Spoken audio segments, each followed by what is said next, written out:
They looked in the mirror and didn't see themselves anymore. Just a performance. A version carefully constructed for the world.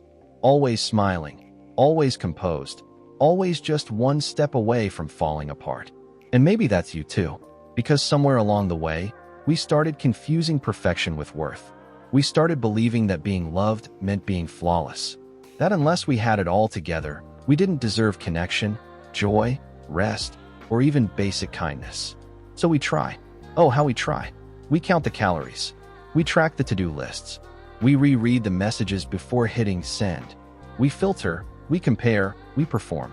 And at the end of the day, even when we've done everything right, it still feels wrong. That quiet emptiness still hums underneath it all, whispering, "You're not there yet." But here's the question no one asks. Where is there exactly? Where is the finish line in a race built on illusions? What does perfect even mean when it keeps changing every year, every scroll, every trend? The truth no one tells us is this: perfect doesn't exist. And worse, chasing it is ruining us. Because while you're busy trying to fix yourself, you're missing the messy, miraculous reality of being human. You're missing you. And it's not your fault. This world trains us early that mistakes make us unworthy. That pain makes us weak. That feelings make us dramatic. So we start editing ourselves like we're broken drafts, deleting what's too much, rewriting what's too soft, highlighting what's socially acceptable, until one day, someone asks how you're doing. And all you can say is, "I'm fine." But you're not. You're exhausted. Not just physically, emotionally, spiritually. Exhausted from trying to be good enough, thin enough, smart enough, likable enough. Exhausted from shrinking parts of yourself just to be accepted. Exhausted from carrying the mask and hoping no one looks too closely. But here's what no one teaches us in school, in family dinners, or corporate meetings. You don't have to earn your worth. You already have it. You were never supposed to be perfect. You were supposed to be real. To feel joy and rage and confusion and longing, sometimes all in the same breath. To cry when it hurts and not apologize for needing help. To love with your whole heart, even when it's been broken before. Real isn't easy. Real isn't always pretty. But real is alive. And maybe what you need isn't another productivity hack or motivational quote. Maybe what you need is permission. Permission to stop trying so hard. Permission to feel what you feel. Permission to take off the mask and say, "This is me." And that's enough. Because real connection doesn't happen when you're polished. It happens when you're honest. And somewhere, deep down, you already know this. You've seen the way your guard drops when someone tells the truth first. You felt the relief when someone admits they're struggling, too. That's not weakness. That's humanity. So maybe today's the day you stop chasing perfect and start reclaiming something far more sacred. Yourself. But here's the silent trap. Chasing perfection feels productive. It feels like we're doing something noble, something important. After all, isn't trying to be our best a good thing? Yes, until our best becomes a weapon we turn against ourselves. Think about how many times someone complimented you and your first thought was, "They don't really know the real me." That voice, the one that whispers, "Not yet, not good enough, not there," doesn't disappear the more we achieve. It actually grows louder. Why? Because perfection is a moving target. Every time you think you've reached it, the finish line moves. There's always one more flaw to fix, one more thing to improve, one more almost to erase. And in the process, real life, messy, beautiful, honest life, passes us by. The laughter that wasn't fully enjoyed because you were too worried about how you looked in that moment. The connection that didn't happen because you were too busy performing the perfect version of yourself. The creativity that never bloomed because you waited for everything to be just right before starting. It's heartbreaking, really, because behind every perfectionist is a deeply human heart that just wants to be safe, to be loved, to be seen. And perfection promises all of that, if you just work hard enough. But here's the truth that most of us learn too late. Perfection doesn't lead to love. It leads to performance. And performance is lonely. So what's the way out?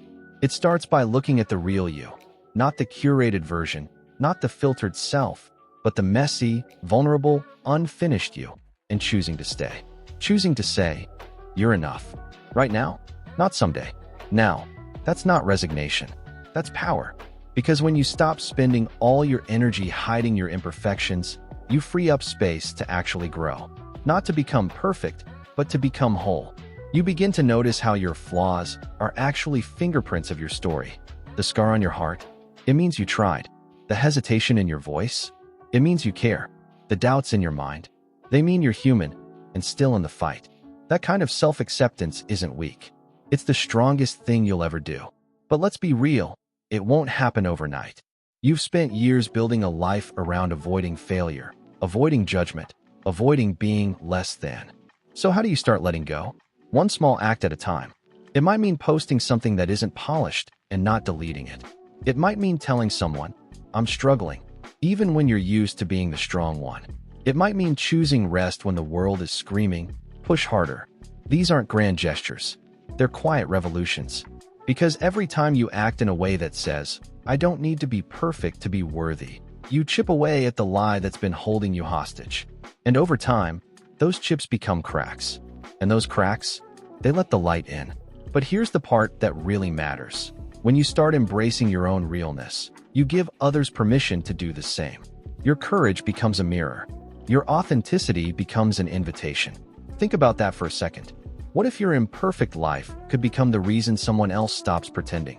What if your mess could make someone feel less alone?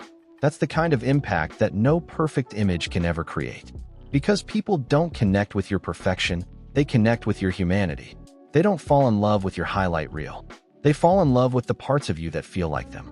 So maybe the most generous thing you can do in this world is to be real. Really real. Not flawless. Not finished. Just fully present. Because that's when the healing begins. That's when life stops being a performance and starts being a relationship. A relationship with yourself. With others. With reality. One where you don't have to earn your place. One where you don't have to outrun your flaws. One where you're allowed to show up exactly as you are and still be deeply, completely enough. Even in the middle. Even in the mess. Especially in the mess. So breathe. Let the mask slip just a little. Say the thing you've been holding in. Laugh without checking who's watching. Cry without apologizing. That's where life is waiting for you. Not out there, in the polished, perfected, someday version of you. But right here, right now, in this version, this moment, this breath. Because this is what's real. And real is where freedom begins. But here's the truth most people avoid. There's no version of you that will ever be perfect. Not now. Not in 10 years. Not even if you achieve every single goal on your list. Perfection isn't real, but presence is. Growth is. Joy is. And those are only available when we stop chasing the mirage and start walking barefoot on the real ground of our lives. You don't have to keep performing for a world that's too distracted to notice. You don't have to keep fixing what was never broken. You don't have to wait until you're enough to begin living. You're already enough, right here, breathing. So stop hiding behind filters, behind excuses, behind the fear of being seen as you are. Because your power has never been in being flawless, it's always been in being real. And real is messy. Real is wild. Real is human. Real connects. The moment you let go of who you think you should be is the moment you make space for who you really are. And the world doesn't need another perfect copy. It needs you. Unfinished. Unfiltered. Unapologetically becoming. So breathe. Let go. And take the next step. Not toward perfection, but toward truth. That's where freedom begins.